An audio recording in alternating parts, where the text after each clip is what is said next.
최희상 대표입니다. 토지보상 정책 제안 시리즈 그 네 번째 용지보상 채권의 통합 발행이 필요하다. 네, 한번 말씀드려 보겠습니다.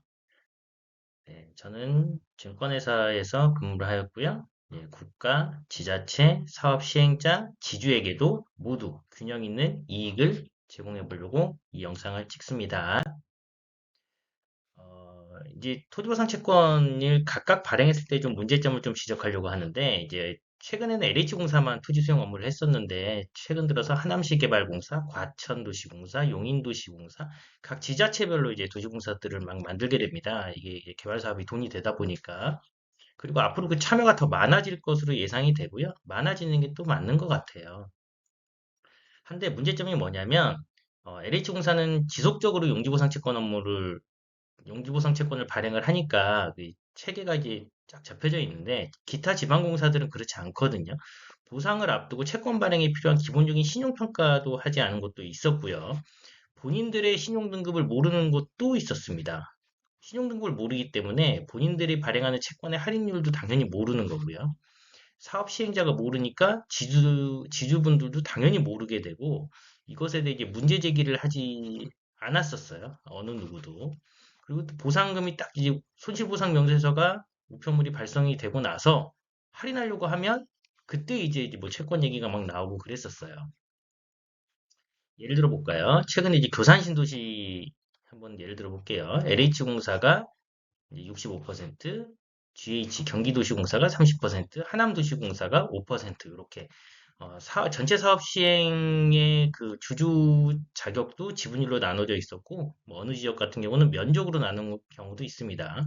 과천시 시정보타운 같은 경우도 LH 50%, GH, 뭐 과천시 이렇게 나눠져 있는데 이 지분들은 이제 향후 사업 방향에 따라서 지분율이 변동이 될 수 있습니다. 근데 이분들이 용지보상 채권을 수령하여야 하는데 이분들이 이제 각 사업 시행자의 크레딧으로 발행된 예를 들어 LH나 GH 같은 경우는 트리플 A, LH는 상장 채권, GH는 비상장 채권이에요. 근데 하남도시공사는 트리플 A가 아닙니다. 더블 A 정도 될 것 같아요. 보상 채권을 수령하여야 한다라고 되어 있고 법에. 그래서 트리플 A 채권을 받는 LH공사의 채권을 받으면 상대적으로 좋지만 뭐 경기도시공사도 약간 불리한 수준에서 거래가 됩니다. 유통량이 좀 적기 때문에 하지만 이것도 예전에는 남양주 지금지구 진건지구 이렇게 LH 그 지역명도 표시해서 발행했지만 지금은 통합 발행 지역명은 표시하지 않고 발행하고 있습니다. 이거를 제가 개선해서 제가 요청해서 개선이 된 사항이에요. 하남도시공사, 과천도시공사 등은 거래를 하려고 하면은 이 거래가 잘 안 됩니다. 할인율 또한 2에서 4% 정도 더 비싼 값을 요구하게 돼 있거든요. 똑같은 보상을 받는데 할인율이 차이가 나는 거예요. 증권사가 뭐 수수료를 많이 받아가서 그런 게 아니고 신용등급 때문에 차이가 좀 나는 겁니다. 채권 발행에 대해서는 63조, 이제 용지보상법 63조에 이제 발행 규정이 나와 있고요. 이 법을 해석하는 사업 시행자별로 각기 다른 발행 금리를 적용하였습니다.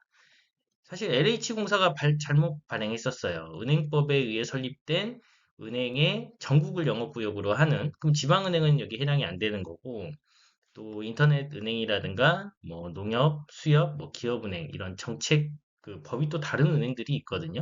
여기에 대한 해석을 LH공사가 약 10여 년 동안 해석을 잘못한 거예요.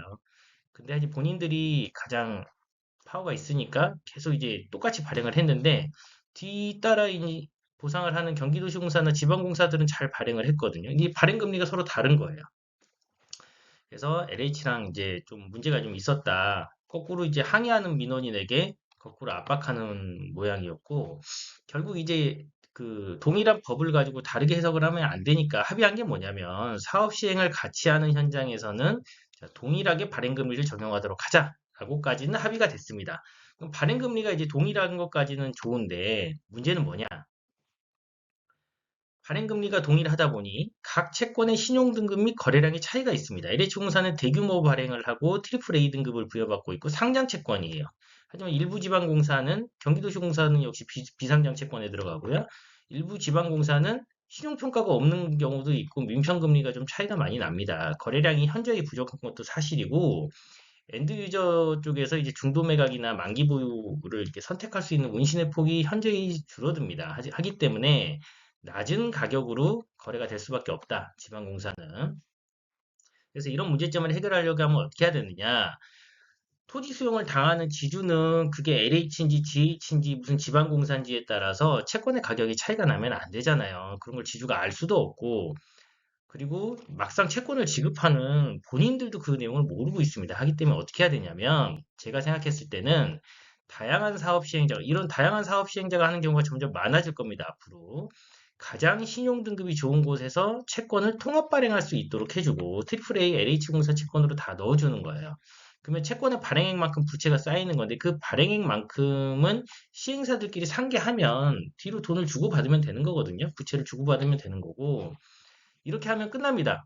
예, 그러면 시행사들이 업무만 딱 한 번 하면 지주들은 이제 문제가 발생하지 않는 거예요. 발행금리가 동일하고 비용도 동일합니다. 제가 생각했을 때 채권에만 머무르지 말고 대토보상도 마찬가지입니다. 각 시행사별로 대토보상을 하게 되면 어느 땅이 좋네, 나쁘네 이렇게 되거든요. 또 대트 금액이 또 모이지도 않아요. 하기 때문에 대토에 대한 비용도 상계를 원칙으로 동일하게 토지를 공급해주면 좋겠다라는 게 제 생각입니다. 그래야 대토지주들도 많은 금액을 이제 대토 보상에 신청할 수 있게 되는 거예요. 현실적으로 교산 신도시 등의 사업 시행자별로 차이가 있는 줄 아무도 몰랐습니다. 지주들도 몰랐고 그 채권을 지급하는 지방공사도 몰랐던 게 사실이에요. 하지만 그걸 이제라도 좀 개선을 해서 지주들의 일부는 이익을 보고 또 일부는 손실을 보고 서로 갈등을 일으키게 하지 말고 사업 시행자의 가장 신용 등급이 좋은 곳에서 채권을 통합 발행하게 되면 이 모든 것이 해결이 될 수 있다라는 게 제 생각입니다. 감사합니다.